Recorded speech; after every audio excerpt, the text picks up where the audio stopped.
ये है दिल्ली दर्पण। दर्शकों नमस्कार, जय हिंद। आप देख रहे हैं दिल्ली दर्पण टीवी। दर्शकों अभी अभी एक बड़ी खबर आई है, विशेषकर ड्राइवरों के लिए, हजारों लाखों ड्राइवरों के लिए खबर बेहद चौंकाने वाली है। चूंकि केंद्र सरकार ने एक बड़ा फैसला किया है। केंद्र सरकार ने दर्शकों फैसला किया है, ओला, उबर, रैपिडो, ऐसी ही जितनी भी ऑनलाइन सर्विस प्रोवाइडर कंपनियां हैं, उन सभी के लिए केंद्र सरकार ने एक बड़ा नियम लागू कर दिया है। केंद्र सरकार के अनुसार अब इन कंपनियों में गाड़ी चलाने की उम्र समय सीमा घटा दी गई है। यानी कि अब ओला, उबर और रैपिडो में अगर आप गाड़ी आपने रजिस्टर्ड करवा रखी है और उसके माध्यम से ही आप टैक्सी चलाते हैं, उसी के माध्यम से आपकी रोजी रोटी चलती है, तो इस खबर के बाद, इस आदेश के बाद उस रोजी रोटी पर कहीं ना कहीं धक्का भी लगने वाला है। क्योंकि बताया गया है कि लगभग 20% जो गाड़ियां हैं वो ओला, उबर में चलने वाली इफेक्टेड होने वाली है। दर्शकों नियम ये आया है, केंद्र सरकार ने यह आदेश जारी किया है कि सभी ओला, उबर और रैपिडो, इसके साथ ही ऐसी जुड़ी हुई एग्रीगेटर जो ऑनलाइन सर्विस प्रोवाइड करवा रही हैं, उन कंपनियों को एक आदेश दिया गया है कि आप अपनी कंपनी के माध्यम से 8 साल से पुरानी गाड़ी को नहीं चलने देंगे। यानी कि जिन गाड़ियों को 10 साल हो चुके हैं, 9 साल हो चुके हैं, वो ओला, उबर में आप गाड़ियां नहीं चला सकते हैं।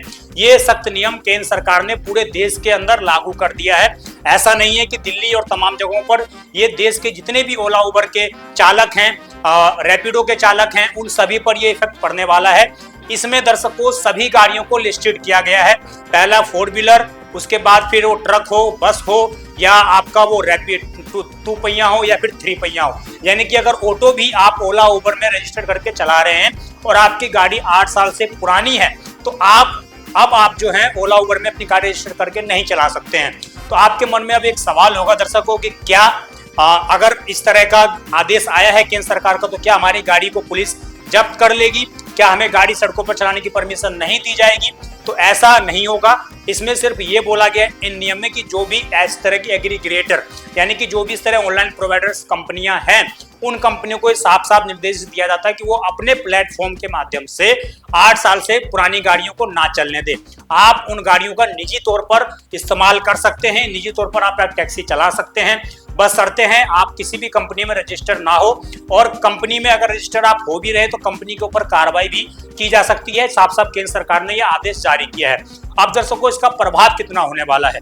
इसका प्रभाव रिपोर्ट के मुताबिक बताया गया है कि लगभग ओला, उबर में जो रजिस्टर्ड लोग हैं उनमें 20% ऐसे ड्राइवर्स हैं, ऐसी गाड़ियां हैं जो 8 साल से पुरानी गाड़ियां चल रही हैं। तो लगभग 20% लोगों का इसका इफेक्ट पड़ने वाला है। लाखों लोग देश भर में ड्राइवर्स खासकर इससे परेशान होने वाले हैं। उनको परेशानी का सामना करना पड़ेगा। वो ओला, उबर से अब सर्विस नहीं उठा सकते। साफ तौर से ये कहीं ना कहीं एक रोक लगा दी गई है।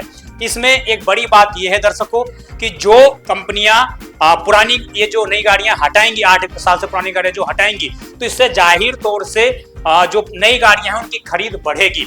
और इससे एक बात जाहिर हो जाती है कि नई गाड़ियां की जब खरीद बढ़ेगी तो कार मार्केट को फिर से एक बूस्ट मिलेगा। और शायद सरकार का भी वही प्रयास होगा कि कार मार्केट जो है उसको, ऑटो इंडस्ट्री को बढ़ावा दिया जाना चाहिए और पोल्यूशन की मात्रा को भी कम किया जाना चाहिए। इसलिए इस तरह का जो है फैसला केंद्र सरकार ने बताया है। इसी कारण इस तरीके से फैसले जो है लिए गए हैं। अब दर्शकों इसमें ऑटो ड्राइवर्स और कुछ एसोसिएशन की ये मांग है केंद्र सरकार से कि आपने आदेश तो जारी कर दिया, परंतु हमें कुछ ऐसे राहत दिए जाए, जैसे कि हमारे जहां पर गाड़ी हमें जहां पर हम स्क्रैप कराने के लिए अगर जाते हैं तो वहां पर हमें छूट दी जाए और हमें सब्सिडी प्रोवाइड करवाई जाए नई गाड़ी खरीदने के लिए। अब दर्शकों देखना ये होगा कि इसके बाद क्या कोई नया मार्केट में कोई नई कंपनी आती है जो इस पूरे फील्ड को लीड करे और ड्राइवर्स को कार सप्लाई करे। क्योंकि ओला भी, उबर भी, उनकी अपने कारें हैं। फिर इससे पहले ब्लू स्मार्ट कंपनी थी, वो भी अपने कारें लोगों से चलवाया करती थी। हालांकि ब्लू स्मार्ट सर्विस अभी बंद पड़ी है, परंतु उसके बावजूद अब फिर से मार्केट में बूस्ट आने वाला है। और देखना ये होगा क्या ये फैसला, केंद्र सरकार का फैसला, किसी नई कंपनी को जन्म देता है। आपके दर्शकों जो भी राय है कमेंट अवश्य करिएगा।